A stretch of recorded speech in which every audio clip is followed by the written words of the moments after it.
Okay, everyone, so today's lesson is all about voting. In lesson 1, we said that one of the really important responsibilities of being a citizen is to exercise that right to vote. And so that's what we'll be talking about today. Eligible to vote, and that word meaning they've met the requirements and they are allowed to vote. That group of people is known as the electorate. And so how do you become part of the electorate? Well, you have to turn 18 years old, and you also have to register.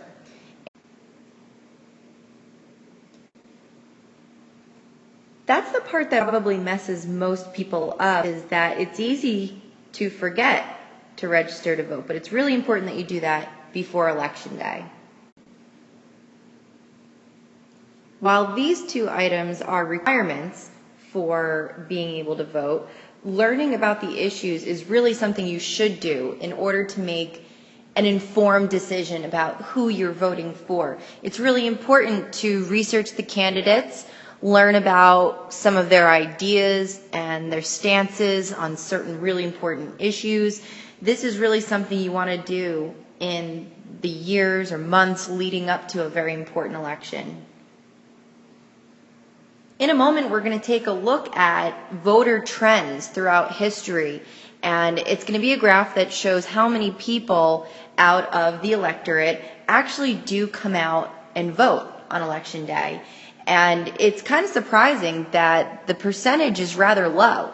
And so let's take a moment to talk about factors that limit voting.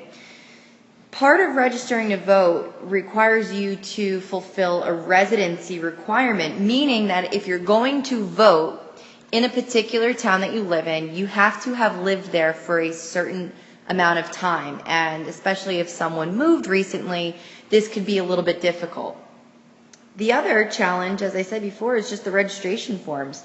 People forget to fill them out. Some people think they're way too complicated. We could take a look in class at the New Jersey registration form, but it is a little bit lengthy, but nothing impossible to fill out. But that's just another factor that limits the voting turnout. And literacy tests, at one point in history, this was something that made people ineligible to vote. If you could not pass a literacy test, you were told that you weren't allowed to vote.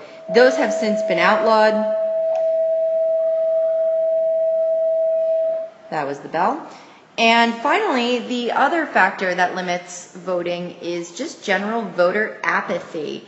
And apathy just means a lack of interest or concern, and some people just don't find voting to be that important. As I said before, we would take a look at a graph showing voter turnout throughout the years. And turnout just refers to the percentage of people who are eligible to vote and actually come out to vote. So the data begins here on the graph in 1824 and goes up to 2008. And you could see while early on we do have an increase in the amount of people who come out to vote, and it fluctuates a little bit, then drops. Okay, and that's around the early 1900s, and increases a little bit and stays around this area for a while, drops again, and only recently do we see another increase. And this line right here that kind of goes through the middle of the data is only about 55%. So what that means is that only a little more than half the people who are allowed to vote actually exercise that right. And considering that we are a democracy, and at the heart of democracy is the citizens having the ability to vote, it's a little disheartening that so few of us take advantage of that privilege. Now, before Election Day arrives, there's a whole process that presidential candidates must go through just in order to, be put on the ballot. Before having your name placed on the ballot on Election Day, candidates have to actually be nominated. And this takes place at a national convention for their respective political parties. So there's a Democratic National Convention, there's a Republican National Convention, and you can see from this picture is obviously, a lot of excitement and fanfare. Those are all balloons and confetti and lights and music. It's a huge event. But really the whole purpose is to meet up and vote for their candidate. And whoever they select then becomes the candidate for the Republican Party or for the Democratic Party, and their name will be placed on the ballot on Election Day. The biggest part running for office is convincing voters to like and to trust you. And that's all part of your campaign. And you do this in a few different ways. Sometimes candidates use endorsements, and this is when they get someone who is generally well-liked or respected. Maybe it's a celebrity or a musician, an athlete, or even another politician, and they get them to go on, out into the public and say, I like this candidate, I'm going to vote for them, and so should you. And it's not always the best way to make your decision about who you're going to vote for and say, oh, well, my favorite athlete likes this candidate, so I'm going to vote for him too. Really, what you should be doing as a voter is ignoring the endorsements and educating yourself on the candidate and their stance on important issues, and that's really how you should make your decision. But endorsements have been a very effective tool that candidates continue to use.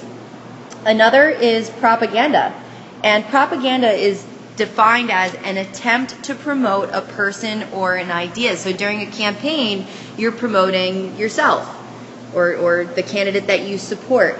And a lot of times, most of the propaganda isn't really trying to make yourself look good, but it's making the other person look bad. And a lot of times you see this on the media, especially during a campaign season. If there's a big election coming up, you'll see a lot of media advertisements making the other candidate look like a horrible person. And really they'll bring up anything they can from the person's past. On this day, so-and-so parked in a handicapped spot illegally, and it's supposed to make you think that, oh, this is such a horrible person, I'm not going to vote for them in the next election. Now, all these media advertisements and publishing all this information costs a lot of money. So just as important as convincing voters to like you or dislike the other person is to raise money to fund all of this. And so how are campaigns financed? They're financed privately and publicly.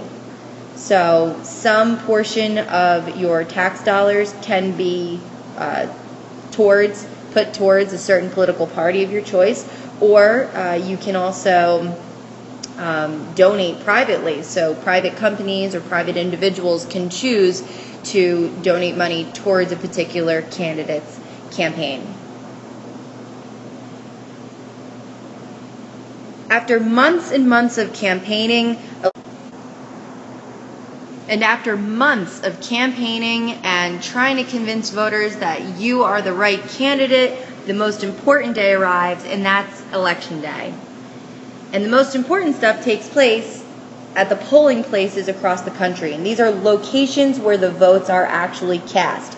And you can't just go to any polling place. You have to go to the one that you are assigned to. And usually that's based on what neighborhood you live in, and depending on where you live, you're given an assigned polling place. And usually these are in public locations, maybe the library, school buildings are often used, rec centers, but there's usually multiple polling places per town. Now let's say you are going on vacation, for whatever reason you aren't going to be able to physically be there on Election Day. You can mail in ahead of time what's known as an absentee ballot. And this is really good because it's, giving everybody every opportunity possible for their voices to be heard and for their vote to count. Now, if you actually go to a polling place and you cast your vote, you might notice that there are people outside of the polling place issuing what's known as an exit poll. And this is just a survey asking how people voted. And, they might say, excuse me, would you mind taking an exit poll? And the reason people do that is they report back to media sources, and they use this to try to predict the results before the actual counts are tallied up. And of course, you could say no, you could totally lie about how you voted and mess up their predictions, but it doesn't actually count for anything. It's just trying to say, who might be in the lead at the time. But really important day. And, I hope once you guys are of age, and there's the bell again, you take advantage of this and you do participate on Election Day. Another really important part of the whole election process is the Electoral College, and this is something I find can sometimes... In order to really understand how a president gets elected on Election Day, we have to learn about the whole process of the Electoral College. Now, on Election Day, when voters choose who they want to vote for, they're actually voting for a Republican or Democratic elector. And so this is a person representing the party who's going to take all of the state's votes and cast them towards the presidential race for their candidate. So looking at this map down here, you'll notice that all of the states have different numbers on them. That's how many electoral votes that they get. And I like to refer to them as points. Okay, different states, you'll notice, are worth different amounts of points. And how do we determine that? We take the number of senators, which is always 2, and add that to the number of representatives, which is different for every state. And that's how we get the number of votes that each state is able to cast. So just looking at the map here, you might notice that California is worth the most votes, or points as I like to call it, because their population is very large. So obviously if you were a presidential candidate, you would want to have a lot of support in California. So on Election Day, whoever wins in a certain state, it's kind of a winners take all, or winner takes all situation. They get to take all of the state's points or votes and put that towards the presidential race. Now, when all of those numbers are added up, a candidate needs to receive 270 votes or more, electoral votes, in order to win. I know this is a little bit confusing, so in class we'll talk a little bit more about it. We'll read, we'll play out certain scenarios, and this will make a lot more sense. And please, of course, come to class with any questions that you might have. That finishes up our lesson today. I'll see you guys next time.